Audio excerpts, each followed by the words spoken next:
요즘 잠을 설쳤더니 이제 잠을 설치면은 이 말이 잘 안 나와요. 여러분들이 좀 이해해 주십시오. 네, 그냥 웃어 넘기세요.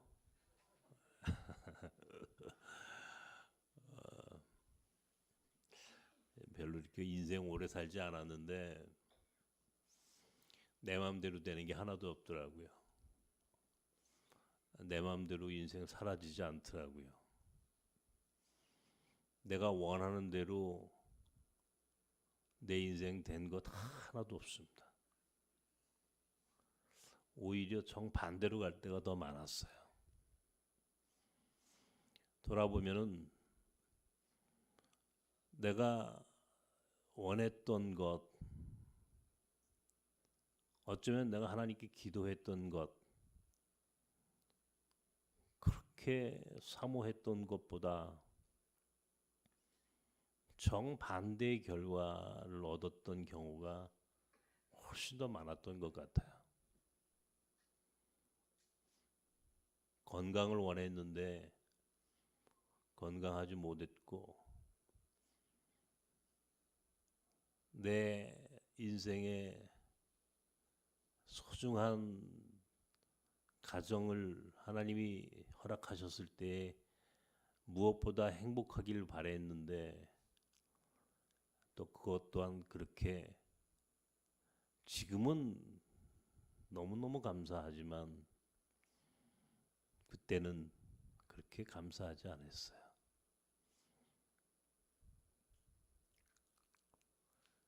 목회도 지금은 나섬 공동체를 비롯해서 몽골 학교를 하나님이 주시면서 이제 정말 하나님이 살아계시고 얼마나 저를 사랑해 주시는지 알 것 같지만, 처음에는 정말 힘들었고 괴로웠었어요. 그때는 정말 하루하루 사는 게 그렇게 힘들 수가 없었어요. 그래서 그랬나요? 이 영국의 희극 배우였던 찰리 채플린이, 사실은 이 사람은 이 배우이기보다 나는 이 철학자라고 생각을 하는데, 인생이란 가까이서 보면 비극이지만 멀리서 보면 희극이다, 그런 말을 했잖아요. 희극, 비극, 우리가 말이 그렇죠. 모든 사람들이 희극을 원합니다. 좋은 일, 재미있는 일, 행복한 것들. 누가 비극의 역할을 맡길 원하겠습니까? 인생에 우리가 희극과 비극을 넘나들면서 우리가 일희일비하죠. 그게 어떤 경우에는 이렇게 원망합니다. 누가 연출하셨길래, 누가 이 무대, 내 인생의 무대를 연출하셨길래 왜 내게 이 비극의 역할을 맡기셨느냐고 우리가 원망하고 불평할 수는 있어요. 그러나 어떻게 하겠습니까? 그것이 제게 맡겨진 역할이라면, 또 그것도 살아내야 할 이 운명이라고 한다면, 또 그것이 또 인생이라고 한다면 우리는 어떻게 할 거냐고요. 모든 사람들이 희극의 역할을 맡는 경우는 없잖아요. 누군가는 비극의 역할을 맡을 수밖에 없지 않습니까?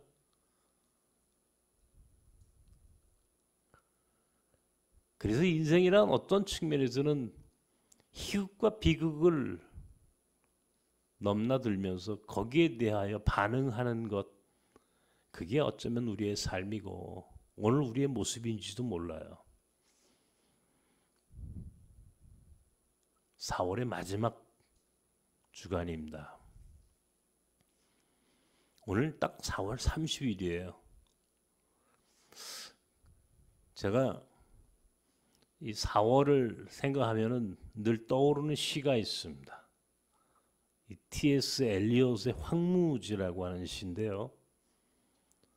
4월은 잔인한 달이라고 하는 표현이 나옵니다.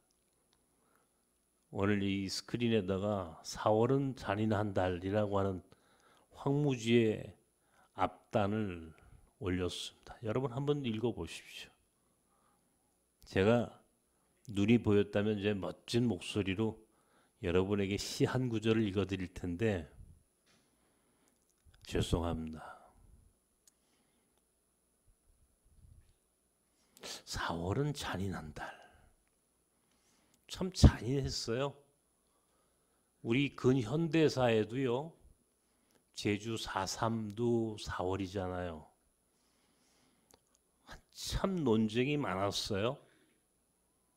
제주도 사람들에게 4월 3일은 참 악몽 같은 그런 슬프고 그런 그 잊을 수 없는 그런 아픈 사건이 있었던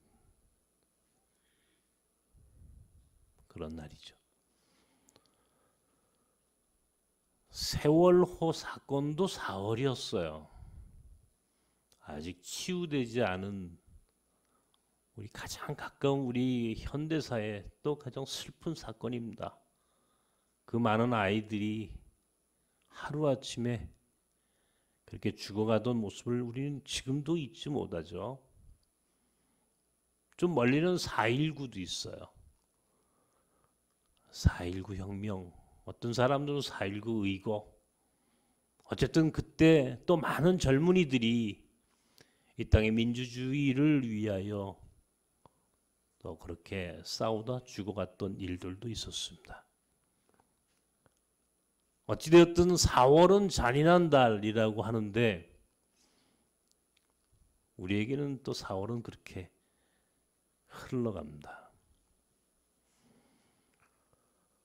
제가 오늘 4월의 마지막 날 문득 이 설교를 준비했습니다. 하나님이 성도의 눈물을 닦아주시다. 비극의 인생을 살아갔던 그 깊은 고통으로 살아가던 하나님의 사람을 그들의 눈물을 하나님이 닦아주시다. 여러분 아픈 일 없으셨습니까? 저는 사실은 아픈 기억들이 너무 많아요. 제 간증을 아시는 분은 아시겠지만 참 많이 힘들고 어려웠습니다. 그때 도저히 인간적으로는 견딜 수가 없더라고요. 친구를 찾아가 봐도 친구가 제게 위로가 되지 않아요. 제가 왜 술을 안 먹어봤겠습니까? 술을 마셔봐도요, 제게 위로가 되지 않아요. 그 어떤 걸로도 나를 위로하지 못하더라고요. 내가 위로받을 수 있는 그 위로함이란 이 세상에 존재하지 않는다는 사실을 나는 깨달았습니다.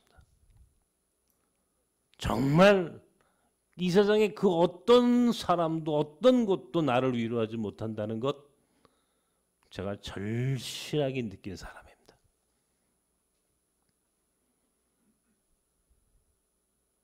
마지막에 제게 눈물을 닦아주신 분은 오직 하나님밖에 없어요. 오직 하나님밖에는 내 눈물을 닦아주시지 않더라. 이게 결론입니다. 오늘 여러분께 이 이야기를 하고 싶은 거예요. 내 마음대로 되는 것 하나도 없는데 그 고통스러웠던 그 힘들었던 그 시간을 그래도 위로해 주시고 눈물을 닦아 주신 분은 하나님이셨고, 내 손을 붙잡고 일으켜 세워 주신 분도 하나님이셨고, 결국 우리가 의지하고 우리가 정말 위로받을 수 있는 그분은 하나님밖에는 없더라. 제가 이주민 목회를 하면서 오늘 터키를 가는데, 몇 년 전에 터키를 가가지고 집회를 했어요. 요셉의 감옥에 갇힌 요셉의 이야기를 설교 시간에 하는데, 호자트가 이 통역을 하잖아요. 동시 통역을 우리 호자트 선교사가 이란 말로 통역을 하는데, 이 감옥에 갇힌 요셉의 이야기를 딱 하는데, 갑자기 앞에 있던 이란 여자가 갑자기 비명을 지르면서 우는 거예요. 깜짝 놀랐잖아요. 설교를 하다 말고 무슨 일이냐고 제가 물었더니요. 아니 글쎄, 그 남편과 아들이 터키에서 유럽으로 국경을 넘다가 붙잡혀서 감옥에 갇혔대요. 유럽으로 넘어가는 그 길목이 터키거든요. 그러니까 요셉의 이야기를 하다가 감옥에 갇힌 요셉의 이야기를 듣자니까 자기 남편과 아들의 그 상황을 이제 견딜 수 없던 이란 여자가 그만 그 자리에서 비명을 지르고 우는 거예요. 제가 설교 시간에 설교를 하다가 말고 당황스러워서 근데 함께 기도해주고, 정말 하나님이 그 여인의 눈물을 닦아주시기를 기도했을 때, 그때 그 여인이 치유되고 회복되고, 후에 그 남편과 아들이 감옥에서 풀려났다는 얘기를 들었습니다. 그러면서 우리 인간이 할 수 있는 게 뭘까? 고통받는 자, 또 그 눈물 흘리는 자를 위해서 해줄 수 있는 게 뭘까? 하나님의 위로를 구하는 것밖에 없다. 우리가 할 수 있는 것은 하나님이 그들의 눈물을 닦아달라고, 하나님이 치료해달라고, 하나님이 위로해달라고 우리가 옆에서 함께 기도해 주는 것밖에 없겠다. 그게 전부예요. 우리가 할 수 있는 게. 여러분, 오늘 제가 주보에 칼럼을 썼습니다. 여러분, 제가 칼럼 쓰면 읽어요? 읽어요? 오늘 칼럼 뭐예요, 제목이? 네? 칼럼 제목도 잘 모르시거든. 꽃. 이죠? 뭐예요? 꽃 냄새를 맡으며. 내 방에 꽃 아침마다 들어가면 저를 아주 기분 좋게 하는 게 제 사무실의 꽃 냄새입니다. 제가 눈이 안 보인다고 우리 권사님이 아주 꽃 냄새 좋은 꽃으로 늘 일주일에 한 번씩 꽃을 이렇게 바꿔주세요.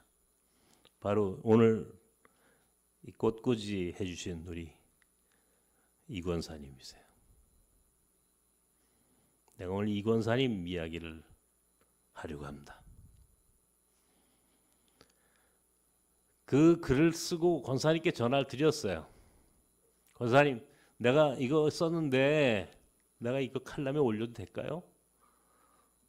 권사님, 내가 이거 오늘 권사님 이야기 설교하려고 하는데 권사님 혹시 마음에 아직 상처가 남아있으면 나 설교 안 할게. 권사님 괜찮겠어요? 권사님이, 목사님 괜찮아요. 나 이제 자유로워요. 나 자유로워요. 나 많이 이제 치유됐어요. 그래서 오늘 내가 충청도 생극으로 신방 간 이유, 우리 이 권사님이 살던 곳은 충청도 생극이었습니다. 어제 점심을 같이 했어요, 권사님하고. 그때가 벌써 지금으로부터 10년 전, 벌써 10년쯤 흘렀네요. 그러니까 그때 10년 전 권사님은 생극, 여러분 생극이라는 데가 어딘지 아십니까? 처음 듣는 분은 잘 몰라요.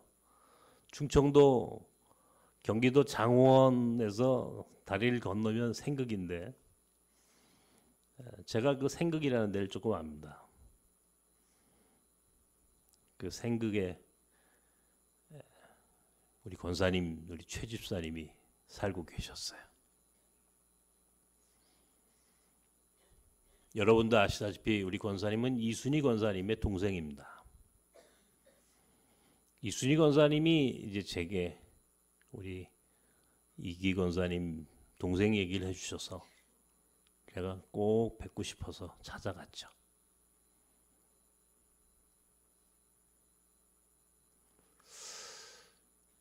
근데 제가 권사님을 찾아간 이유는 다른 게 아닙니다.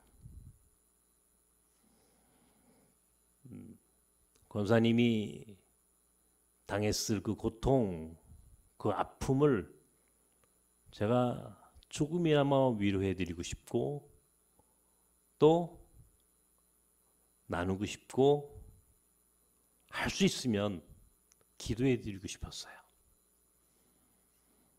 권사님에겐 아들이 둘이 있었습니다.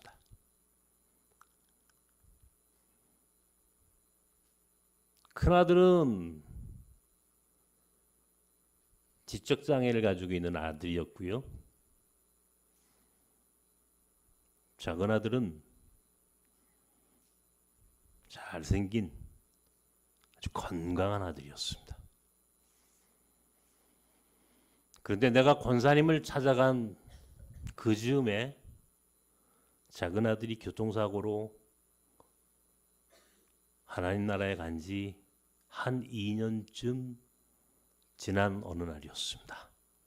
아마 요맘때였습니다.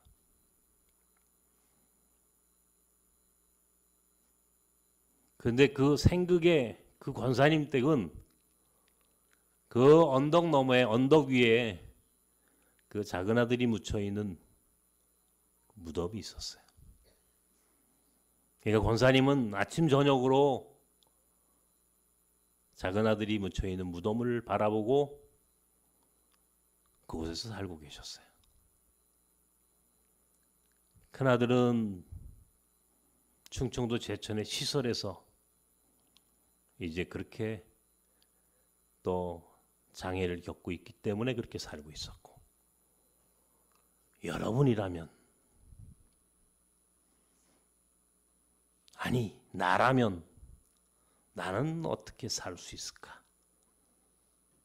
나라면 어떻게 살고 그 시간을 어떻게 살아낼 수 있었을까? 이 생각을 해보았습니다. 얼마 전에 큰아들 영건 형제가 저를 찾아왔어요. 오래간만에 엄마의 손을 붙잡고 외출을 해서 저 충청도에서 서울로 나들이를 와서 목사님 하면서 제 방에 찾아왔어요.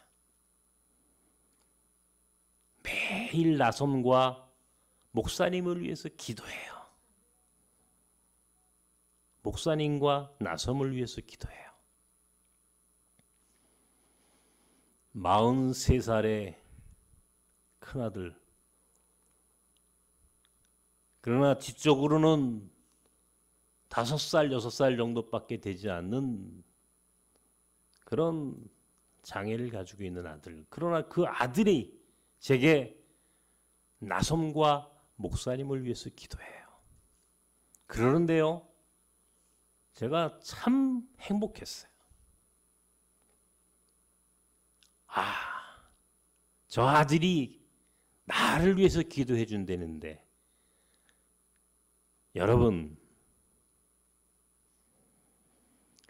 내가 그 아들을 위로하는 것이 아니라 사실은 그 아들이 저를 위로해 주더군요.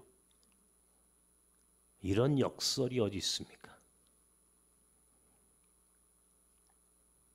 건강한 사람이 건강하지 못한 사람을 위로해 주는 것이 아니라 건강하지 못한 사람이 오히려 건강하다고 자랑하는 사람을 위로해 주더군요.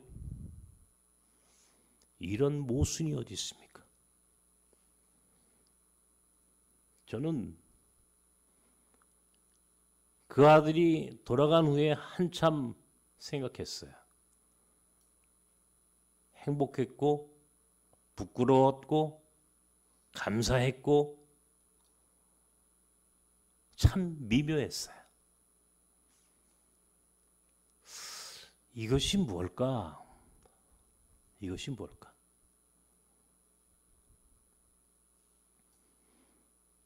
내가 오늘 왜 이 설교를 하느냐면 바로 하나님이 우리 권사님의 비극적 삶을 통하여 오늘 우리에게 위로해 주신다는 겁니다.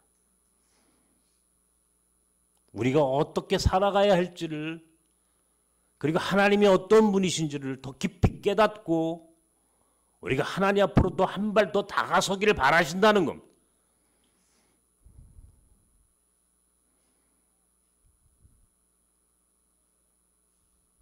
그날 권사님과 나는 그냥 많은 대화를 할 수가 없었어요. 권사님의 아픔을 더 물을 수가 없잖아요.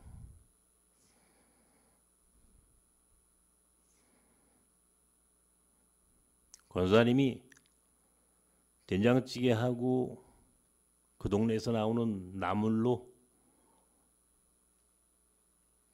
점심을 해주셨습니다. 요리를 잘하시는 권사님이 연밥으로 아주 맛있게 밥을 지어주셨어요. 근데 저는 그 밥을 먹으면서 제 속으로는 눈물을 먹었어요. 그리고 그 밥을 먹으면서 눈물을 먹으면서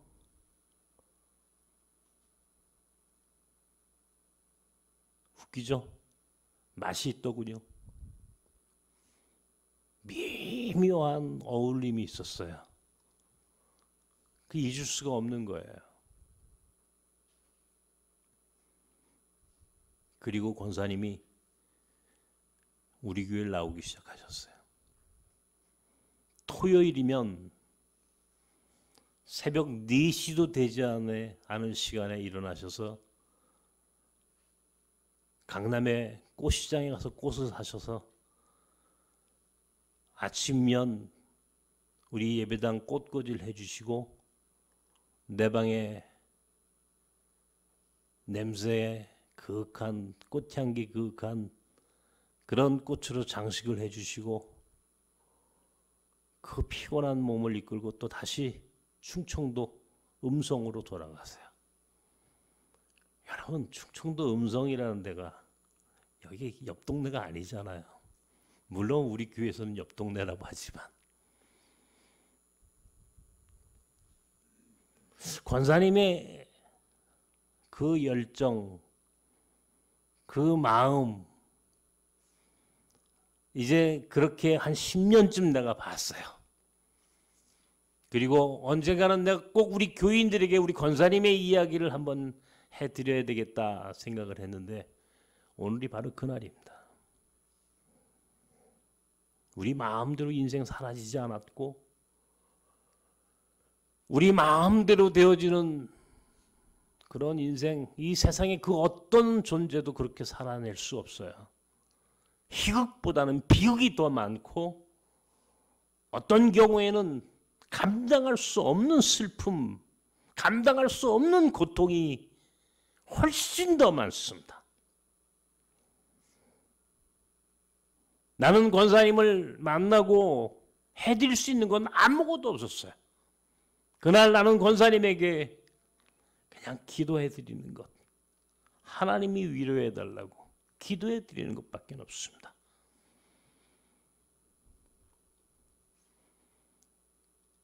하루 종일 먼저 간 아들의 무덤을 바라보고 있을 권사님을 생각하면 기가 막힌데,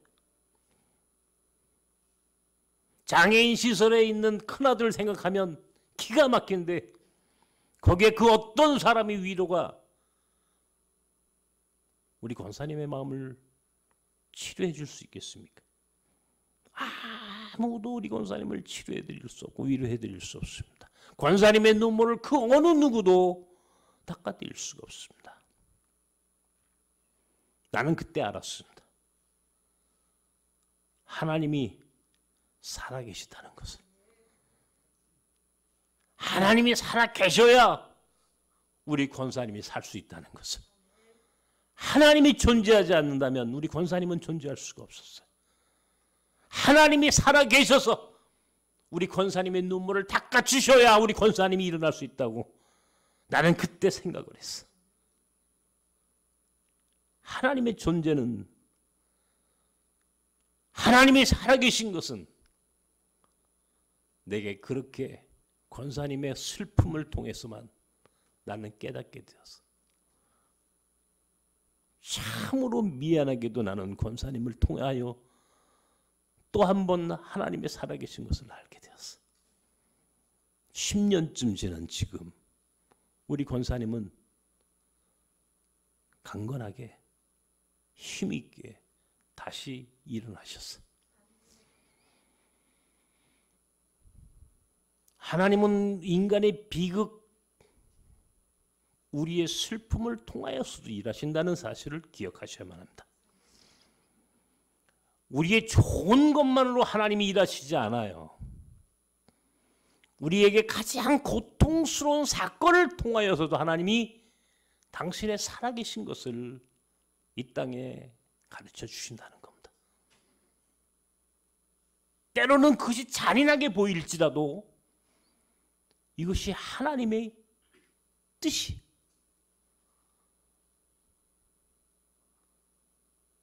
우리의 가장 비극적인 일, 내 가정에 하필 내게 일어나서는 안 되는 일이, 그것이 당신이, 하나님이 이 역사 속에 이 인생들 가운데 살아계신 것을 보여주시기 위하여 선택한 방법이라면 우리는 그 인생을, 그 방법을, 그 운명을 우리는 받아들여야만 합니다.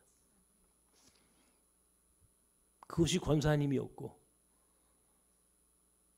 그것이 저였고 어쩌면 그것이 이 시간 누워있는 신승규 목사인지도 모릅니다. 하나님은 이렇게 슬픈 일들로, 이렇게 비극적인 일들로 당신의 뜻을 가르쳐 주신다는 사실을 잊지 마십시오.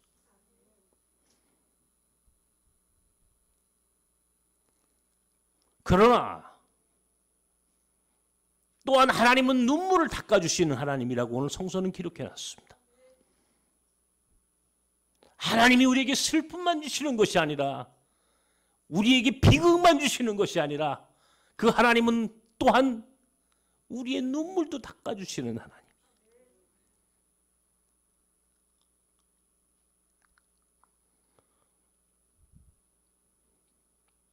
우십시오. 괴로우면 울어도 됩니다. 그러나 그 하나님이 닦아주실 테니 염려하지 마시고 우십시오. 염려하지 말고 우십시오.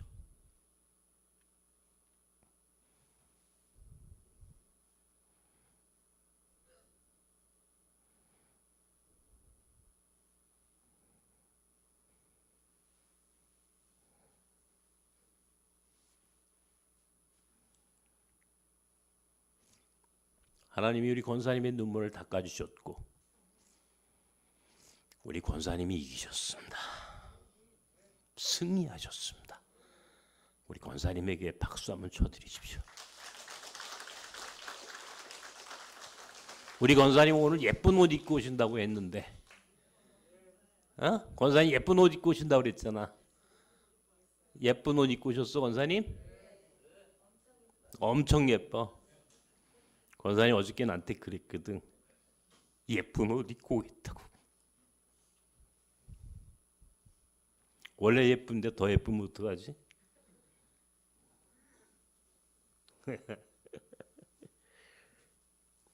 우리 권사님 잘 이기셨어. 그러므로 결론입니다. 일어나야만 합니다. 일어나서 일하러 가야만 합니다. 주저앉아 있지 마십시오. 일어나십시오. 일하러 갑시다. 일하러 갑시다. 기도합시다.